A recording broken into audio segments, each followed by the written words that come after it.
Oi, gente, tudo bem com vocês? Meu nome é Bruna Alves, eu sou psicanalista e eu vim fazer um vídeo um pouquinho diferente aqui pra vocês. Eu quero contar pra vocês de quando eu conheci um coreano lá na Coreia do Sul. Eu fui pra lá, fiquei um mês lá, mas depois eu faço tudo detalhado se vocês quiserem, tá bom?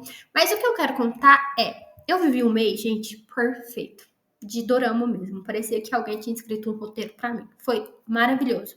Sério, eu não tenho nada que reclamar daquela pessoa nesse um mês que eu fiquei na Coreia. Ele simplesmente fez tudo pra mim.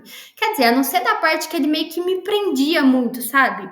Ele meio que não deixava eu conhecer outras pessoas, tipo isso. Mas enfim, né? Gente, a gente viveu esse mês maravilhoso, que não era pra acontecer, porque a gente, desde que a gente se conheceu, a gente disse que ia ser só amizade. E eu tinha isso na minha cabeça. Mas eu continuei achando que depois continuaria a amizade. Porque o que aconteceu lá não era uma coisa combinada. E aí eu vou pra lá pra ficar com ele. Não, aconteceu e tá tudo bem. Então na minha cabeça tá, curtiu o momento, agora a gente vai voltar a ser amigos. Só que não foi assim. Gente, eu voltei, ele me ligava de vídeo. E parecia, de verdade. Se fosse uma pessoa com um emocional abalado, ia falar: ele me ama, ele quer que eu vou pra lá, ele quer que eu vou morar com ele. Era uma coisa surreal. Tipo assim, sério, as mensagens que ele mandava, tudo. E passou, tipo, uns 2 meses que eu tinha chegado. A gente continuou conversando tudo mais. E eu sempre bati nessa tecla. Olha, a gente é amigos, né? A gente é só amigos. Eu quero um dia voltar, né, na Coreia e tudo mais. Mas a gente vai ser só amigos, não vai acontecer nada. E aí, um dia, ele falou assim pra mim que gostava muito de guardar memórias. E aí, eu vi um livro na internet que você colocava suas. Contava meio que a sua história, tipo, em quadrinhos, sabe? E eu fiz esse livro sobre o que a gente passou ali na Coreia, mas não na parte do romântico, na parte da amizade mesmo, sabe? Tanto é que o livro falava love, alguma coisa, eu mudei todas essas palavras de love. E mandei pra ele de presente de Natal. Gente, e esse menino, ele simplesmente mudou de uma forma que eu não consigo explicar até hoje. Ele me ignorava. Tipo assim, ficava dias sem me responder, depois falava que estava na casa de um amigo. E eu falava, tipo, qual a necessidade, né? Até que um dia isso foi acontecendo, muitas vezes. Foi acontecendo, foi acontecendo. E quando eu ignorava ele, gente, ele ficava doido. Tipo, ele mandava muitas mensagens, sabe? E aí, até que um dia ele veio e falou assim: Eu preciso te contar uma coisa. Falei, pode falar. Ele falou assim: É porque eu estou entrando em um relacionamento com uma pessoa. Falei, nossa, que legal! E aí, como que é? Você gosta dela e tudo mais? Gente, ele achou ruim. Ele achou ruim, sério. Ele começou a falar um monte de coisa, tipo assim, eu não podia ficar conversando com ele, que é muito estranho, que a pessoa não ia gostar, e não sei o quê, e inclusive a menina é da Itália, nem é de lá, a menina nem tava lá. Tipo, era um relacionamento à distância mesmo, mas eu falei pra ele, olha, mas a gente é amigo, qual que é o problema, né? Tipo, o que que tá acontecendo? Ele falou, não, é porque eu não acho certo. E não... Eu falei, tá bom, tudo bem, eu entendi, mas você podia ter me falado, não precisava agir da forma que você agiu. Eu te desejo muita felicidade, eu quero que você seja muito feliz, você é uma pessoa muito do bem. E aí ele achou ruim, deu concordar que era legal ele ficar com uma pessoa. E aí, nesse dia que a gente começou a discutir, aí eu perdi a paciência. Aí eu comecei a falar um monte de coisa, falar, olha, você quer me pôr como doida? Tipo, ele ficava insinuando que eu gostava dele sem eu ter falado isso.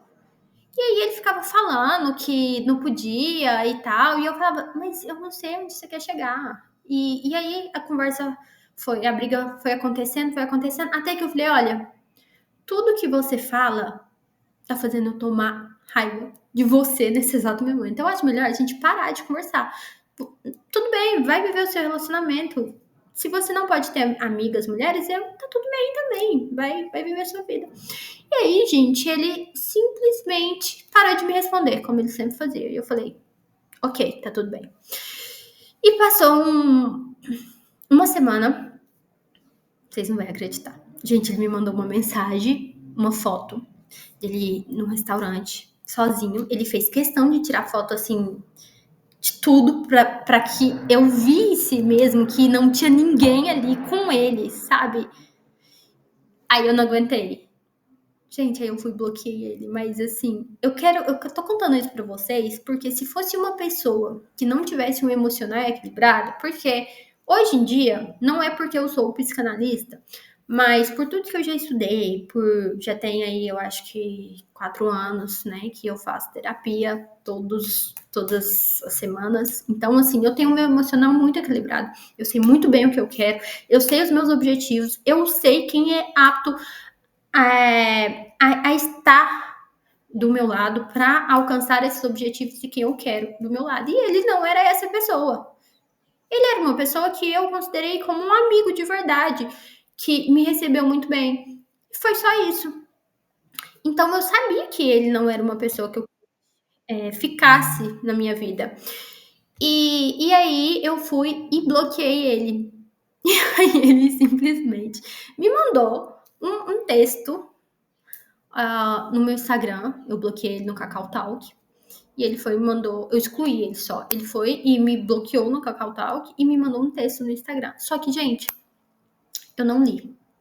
Eu não li e simplesmente, né, deletei tudo.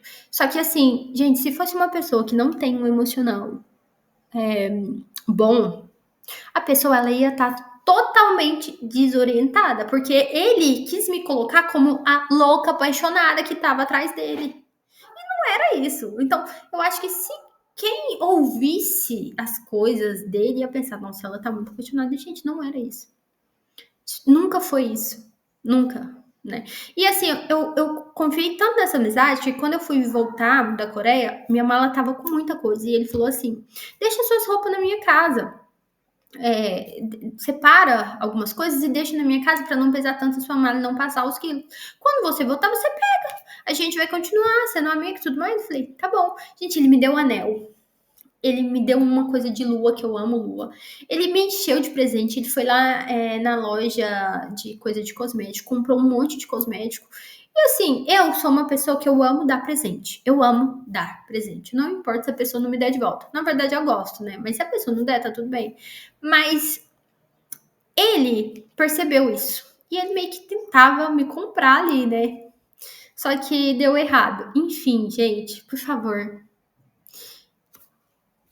pare que essa coisa de achar que os coreanos são todos iguais, dorama. Tá? Ele foi perfeito ali para aquele momento, mas depois ele queria realmente me pôr como uma maluca da história.